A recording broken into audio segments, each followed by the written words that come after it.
Have you ever watched a baptism happen at a church? It is weird, isn't it? I mean, why would you let anybody dunk you underwater in front of a bunch of people, and what could that possibly have to do with following Jesus? Well, in this episode of Journey at Home, I'm going to answer that for you. Welcome back, by the way. If it's your first time tuning in, I hope it's the first of many times, because we want to inspire you to follow Jesus. We want to help you live a better life. And today we are wrapping up a short 3-episode series we've been doing called Amazing. So hit the like and subscribe button to stay up to speed on all this helpful content, and let's get rolling. A couple episodes ago, I said, I don't know why everybody wouldn't want Christianity to be true. And I know that's a bit naive, because if you're not a Christian, you've got some really good reasons why you're not. Maybe you have questions that have never been answered, or you have objections that have never been addressed, or you've had experiences that have left you uninterested. So I understand why the version of Christianity that you have seen or experienced might be one you doubt. But I don't know why everybody wouldn't want the original version of Christianity, the one Jesus introduced into the world. I don't know why everybody wouldn't want that to be true, because at the very core of it is an idea we call grace. Grace is the unearned, undeserved, unconditional love of God. You can only experience grace in relationships, which is why Jesus came to earth. God knew for us to experience grace personally, He had to demonstrate it relationally. So Jesus came to both teach and model exactly what grace looks like.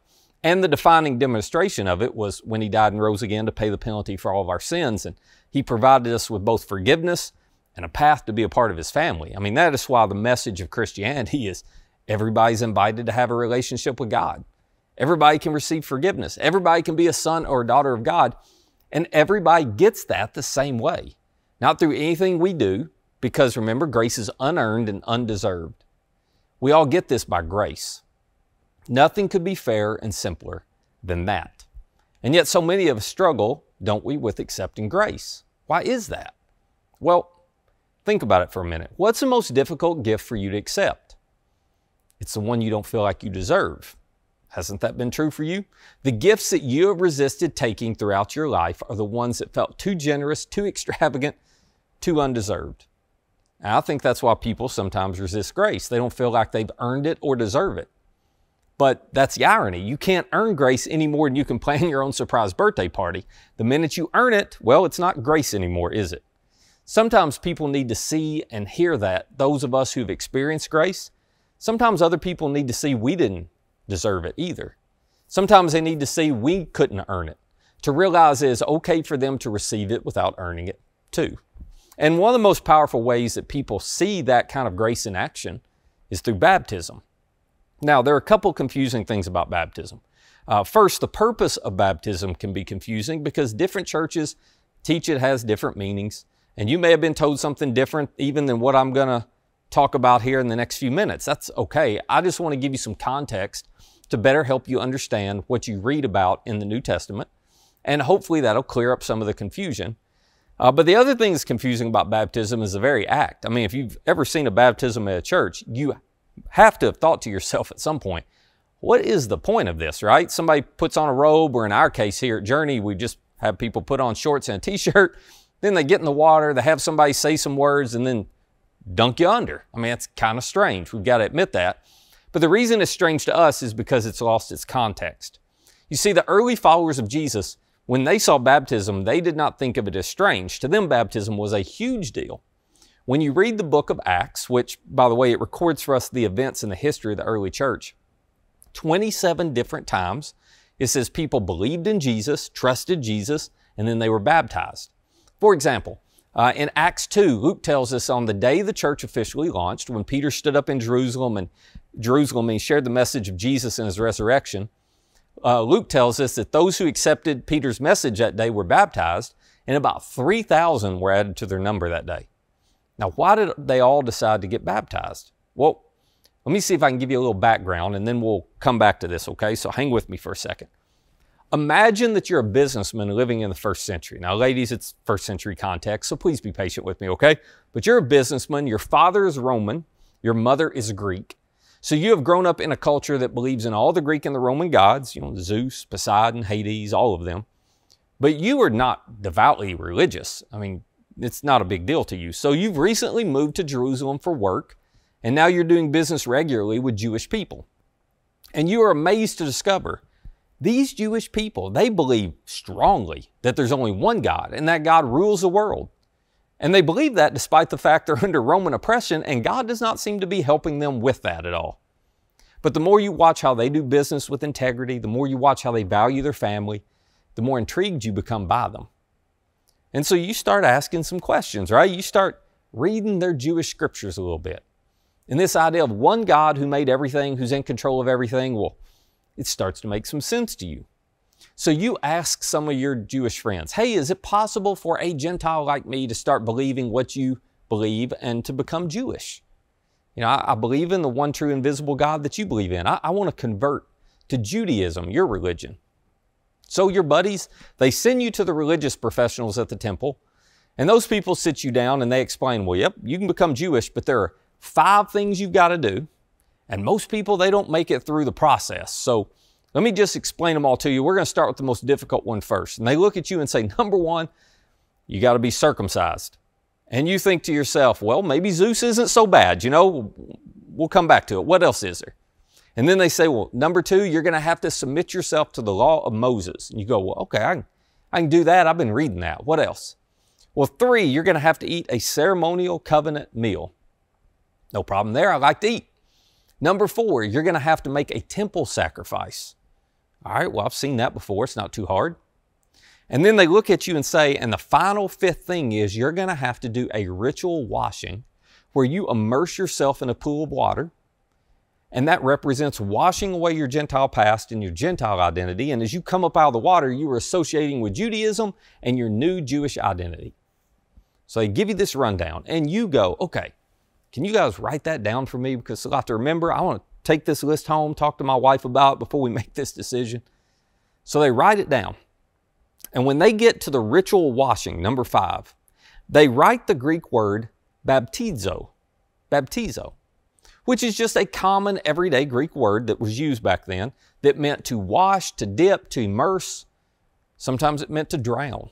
So when a ship was sunk in battle and they were talking about, they'd say, oh, that ship was baptizoed. When they dipped a piece of cloth in dye, they would say, I baptizoed that cloth. When they put cucumbers in a jar of vinegar to make pickles, they would say, I baptizoed those cucumbers. It wasn't a religious word to them. It had no theological meaning. It was a normal, everyday Greek word. Well, this is the word they would have written down to describe that ritual washing. So back to our deal. When you read that Peter and the disciples baptized 3,000 people who chose to trust in Jesus and accept His grace, it just means they found some water somewhere and they baptizo, they dipped, they immersed them in it. Now why? Well, the short answer is that just before Jesus left the earth, He gave these guys some marching orders. He told them, go and make disciples of all nations, baptizing them, there it is, in the name of the Father, the Son, and the Holy Spirit, and teaching them to obey everything I've commanded you. So why would Jesus take this Jewish ritual washing and make it part of His marching orders? Well, because to Jewish people, the ritual washing was their public declaration of a new association with Judaism. And Jesus is choosing to take that and to redefine its meaning for His followers. He's saying, okay, now baptism is your public declaration of a new association with God's amazing grace. This is how you let people know that you have received something amazing you didn't deserve, that you've accepted God's grace and His forgiveness, even though you didn't earn it. That's why the Apostle Paul said baptism was symbolic. He said, when you choose to accept God's grace, you get a gift you don't deserve. I mean, Jesus takes all your sin and mess from you, right? And that sin and mess, it's created a debt between you and God that you can't make up no matter what you do. But in exchange for that debt, when you trust Jesus' grace, He gives you His forgiveness and His sinlessness. In other words, He writes a check that you can't write to pay a debt you can't pay, because on the cross, He made up for everything we had messed up. And then when Jesus walked out of the tomb, well, that was proof that He had done just what He said He was going to do. In other words, He was showing you that you can trust Him. So whenever you choose to ask Jesus to forgive you and do for you what you can't do for yourself, well, you're beginning a relationship with Him and experiencing the gift of grace. But the thing is, all of that's happening in your heart, isn't it? That's not something tangible that people can see. So when you follow that up by being baptized, is just a physical, tangible symbol of the forgiveness that's already happened, that you've already received, but you're wanting other people to know about. So just like the old Jewish ritual washing, when you go underwater, it's a symbol. You know, when you're baptized, it's a symbol that your sinful past has been washed away. And when you come back up out of the water, it is symbolic that God has forgiven you, that you have a new identity and a new association with Jesus and His grace. This, by the way, is why if you've ever watched baptisms, especially around here at Journey, they often feel so personal and so emotional. I mean, you've seen that because we are celebrating this amazing grace that Jesus has given and shown to that person and given and shown to us even when we didn't deserve it. So, let me just ask you a question. Would it be possible for some of you that maybe you need to take that step? Do you need to publicly celebrate and declare through baptism the impact that God's grace has had on your life? Do you need to do it to share with others what He's done? Some of you, you're new followers of Jesus. You've chosen to follow Him in the last year or 2 years, but you've never taken this step. You've never gone public with what God's grace has meant to you. And I want to encourage you to take that step and get baptized. Some of you, you've been following Jesus for years, but you've still never been baptized. I mean, maybe nobody ever told you you should. Maybe nobody ever explained to you why it mattered. Well, I want to encourage you to take the step. And I want you to take it because it's going to be meaningful to you. It'll be a personal celebration of the grace God's shown you. But I also want you to take it because there are people in your life who need to see that God's love is available for people who don't deserve it, just like you and just like me. And when you share through baptism that you have experienced His grace, well, they might just realize that they can experience it too. So, if you're ready to take that step, I'd love for you to reach out to me. You can email me at matt@journeycalway.com, or you can reach out to any good church in the area where you live. But just don't keep putting it off. Don't wait. Just do it. Listen, I don't know why everybody wouldn't want Christianity to be true. Because God's grace is amazing. And it's available for me, it's available for you. Everybody's invited to experience it, and it is worth celebrating.